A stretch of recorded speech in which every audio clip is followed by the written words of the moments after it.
Hi guys, welcome back to chemistry for our second lesson dealing with polyatomic ions. Now polyatomic ions sound really scary, but they're not, and I'm going to show you today what they are and how we're going to use them in formulas. So let's start off with talking about what a polyatomic ion actually is. Let's look at the name, okay? So polyatomic ions. If we reach back to what we learned in English with the meaning, our prefix meaning poly, what does poly mean? If you answered many or multiple, you are right. So we can say these mean multiple. Multiple. Atomic means atom. Atom. Ions, which means it's carrying a charge of either positive or negative. So what this is a whole bonded group of atoms that carry a charge. Okay, so let's look at two very common polyatomic ions. One is called phosphate. And you can find all of these fun guys right on the back of your periodic table. I gave you the polyatomic ion list. This is not all of them, but it's a good amount. Everything that I will be using for your worksheets, etc., will be coming from this page, so you shouldn't have too much of a problem with that, okay? So phosphate is right here. Phosphate is PO4 3 negative. So we can write that over here. Phosphate is PO4, capital O for oxygen, 3 negative. All right. Now sometimes you're going to see 3 negative or negative 3. It's honestly, for our purposes, the same thing. So don't get hung up on that. So over here, when you start seeing things like 1 negative, all right, or over here you say NO3 negative, it's an implied one. That is an implied one right there. You can write it 1 if you'd like to. Sometimes I'll write -1 or 1 minus, so it doesn't really matter for what we're looking at, okay? We are just looking at the actual atoms and the charge. So for carbonate, CO3, you can say either 2 minus or -2. I'm perfectly fine with either one. So, phosphate. So what does this kind of look like? I will I will draw you a 2D version. I'm not going to draw you a 3D version, so just keep that in mind. So phosphate kind of looks like this. Phosphorus is in the middle. You have 4 oxygens. That's a double bond. That's single bond, single bond, single bond. All right, and that whole group, phosphorus bonded to 4 oxygens, that whole group has a -3 charge. The whole group. So that will bond and make formulas very similar to what we already learned. Okay, so let's look at another one. This one is called nitrite, the IT. So if we go over here, nitrite right here is NO2 minus. Remember, that's an implied one, so you can write a 1 if you'd like to. So NO2 minus 1. So NO2. Again, it's a capital O because it's nitrogen and oxygen. Don't put a small o in there, okay? And -1. All right, so again, parentheses, we have, and this is a very basic structure. This is not wholly perfect the way it's drawn because this is technically a resonance structure. You do not need to know what that means right now because this is very introductory level chemistry. As you go on in chemistry and potentially take higher levels of chemistry, you'll learn what resonance structure is. But for right now, this is fine for what we need. We have a nitrogen bonded to 2 oxygens, and the whole thing carries a -1 charge. Okay? And again, this whole unit will bond or make a formula with something else very similarly to what we've already seen before. Okay? Now, many polyatomic ions end in ate or ite.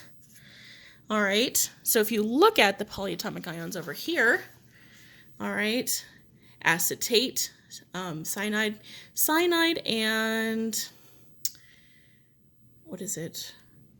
Hydroxide right here, and peroxide are some notable exceptions ending in IDE. Most of them end in ate and ite. So like I said, carbonate, oxalate, hypochlorite, chlorite, chlorate, perchlorate. Do you see the trend? Most of them end in ate or ite, but be careful about which one is which. Because this nitrite is NO2, nitrate is NO3, okay? Phosphate is O4, thiocyanate, sulfite is SO3, sulfate is SO4. So you kind of get the picture. As you are using these, you're going to have to recognize these names, all right? And if you also notice, another trend is that most of them are negatively charged, most of them. The exceptions being up here. Hydronium, we're not going to use too much. You normally see hydronium when we're talking about acids and bases, but it's something to kind of consider. Mercury 1 is actually Hg2 plus 2. We're not going to use that too much, but it's there. The biggest one that we're going to be using the most often is ammonium, which is NH4 1 plus or plus 1. Okay, most of these are the positives, but most of them are negative. Okay, so when you are looking at the names, and I give you the names for your assignments, you need to kind of look at what they're looking at. So I kind of helped you out a little bit. So 8, so you know that sulfate is a polyatomic, whereas sulfur is the element. Okay. Anywho, so let's go ahead and do some examples. All right. Example number 1. Okay, so we're going to do aluminum and bicarbonate. Aluminum and bicarbonate. Now, aluminum is on the periodic table. Again, right here, it's a +3 charge. So we have Al +3, right? And bicarbonate, we know that's an 8, so that's telling me that's a polyatomic. I'm going to flip this over and look it up. There it is, bicarbonate. HCO3 1 minus. So we can do HCO3 minus 1 minus, it's the same. Make sure you copy this down correctly, okay, from your polyatomic ion chart. Okay, same thing. Now we're going to balance the charges so that way they are electrically neutral. We have a +3 and a -1, right? If we were to do that right now, +3, -1, that would be a +2. That is not electrically neutral. So we're going to have to add some more bicarbonates to balance this out, right? So we're going to add 2 more. So HCO3 -1, HCO3 -1. That gives me -1 plus -1 plus -1 is -3. +3 -3. Now we are electrically neutral. Okay. Now, how do we correctly write this formula? So I'm going to show you the way that you shouldn't do it, and then I'm going to show you the way that you should. Okay. We have 1 aluminum, so I'm just going to write here aluminum. No subscript, it's implied because it's already there, okay? We do have 3 carbonates, okay? So you're going to write HCO3, and there are 3 of them.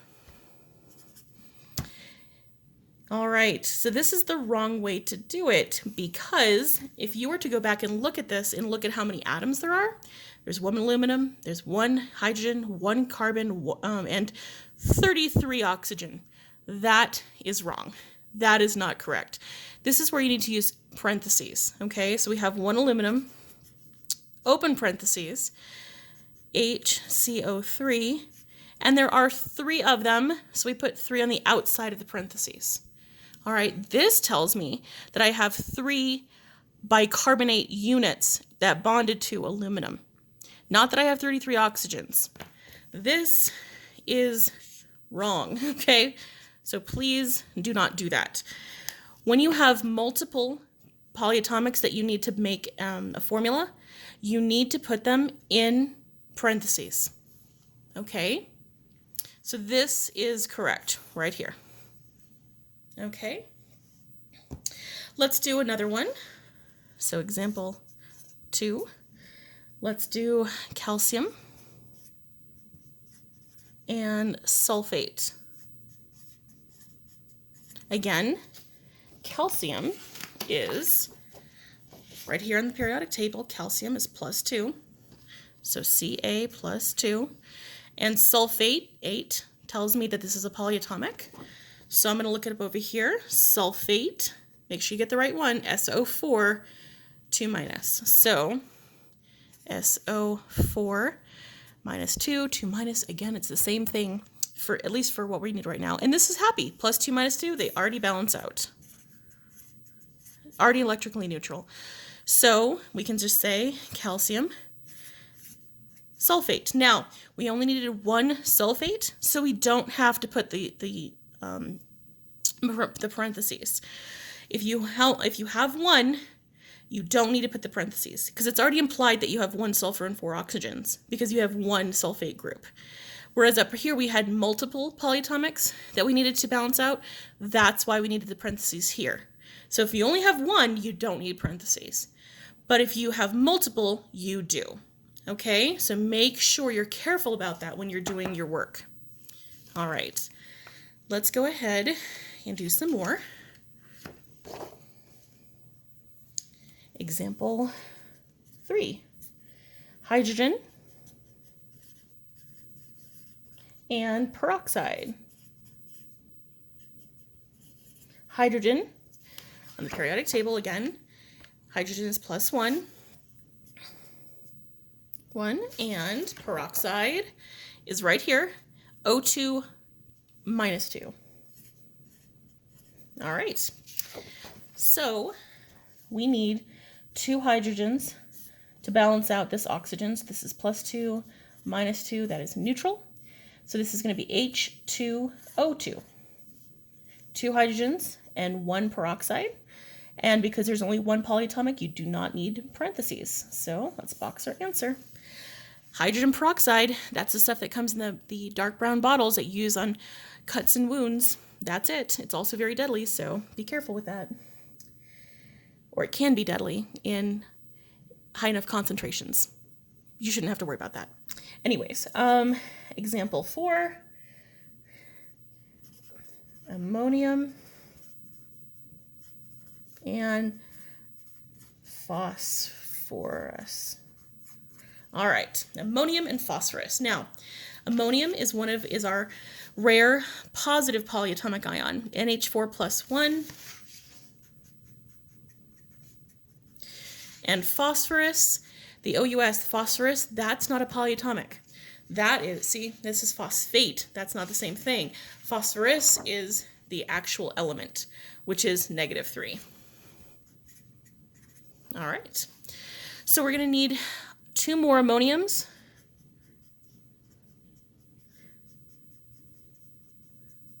To balance out that phosphorus. So this is +3, -3, that is electrically neutral. Again, we have multiple polyatomic ions, so we need parentheses. So we're open parentheses, put NH4, close parentheses. We have 3 whole groups, so I put a 3 on the outside. And we have 1 phosphorus, so we have that. You do not need to put a 1, it's implied. Okay, so this is ammonium phosphide. There you go. There's that. All right, example 5. Let's go ahead and do another ammonium one. Ammonium and carbonate. There are times where you have 2 polyatomic ions. So again, our ammonium, right here, ammonium, NH4 plus 1, and carbonate, the 8, should tell you that that is a polyatomic. All right, it is not carbon. Okay, it is not carbon. It is carbonate, which is right here, CO3 minus 2. CO3 minus 2. Make sure that's a capital O for oxygen. Okay, so we have 2 polyatomics. Not a big deal. You just balance out the charges like you normally would. We have a -2, we have a +1. I'm going to add another ammonium here to balance this out. +2, -2 is electrically neutral. Again, we have multiple polyatomics here, so open parentheses, NH4. There are 2 units, so I put a 2 on the outside, subscript. And there's only 1 carbonate, so I do not need parentheses for this guy. Just put that on the outside, CO3. And there you are, ammonium carbonate. And let's do example 6 for some more practice. All right, let's do boron and hydroxide. All right, why don't you pause your cameras and see if you can figure this one out on your own. I'm going to go ahead and assume you did that. Boron here is +3, so we're going to put that, boron +3. Hydroxide, now this is one of the few polyatomics that end in IDE, but this is a polyatomic. Hydroxide is a polyatomic. And that is right here. Hydroxide is OH -1. So we have OH -1. So here we are going to need 2 more hydroxides to balance boron out. So +3 -3 equals 0. So again, we have boron, multiple polyatomics. So open up the parentheses, OH. Make sure it's capital for hydrogen. This is an oxygen and a hydrogen. And there are 3 of them, so you put a 3 on the outside as a subscript. So that is boron hydroxide. There you go. So that is what I'm going to have you guys start working on. I will not make you memorize these. Right now I want you to understand what they are and how to use them in creating formulas. If we can do that, then we are solid to move on to the next part of chemistry. Okay, so let me show you your assignment. Here is your assignment. I will post this as well. All right. I'm only giving you 10 problems. That way I think that you should have plenty of time to be able to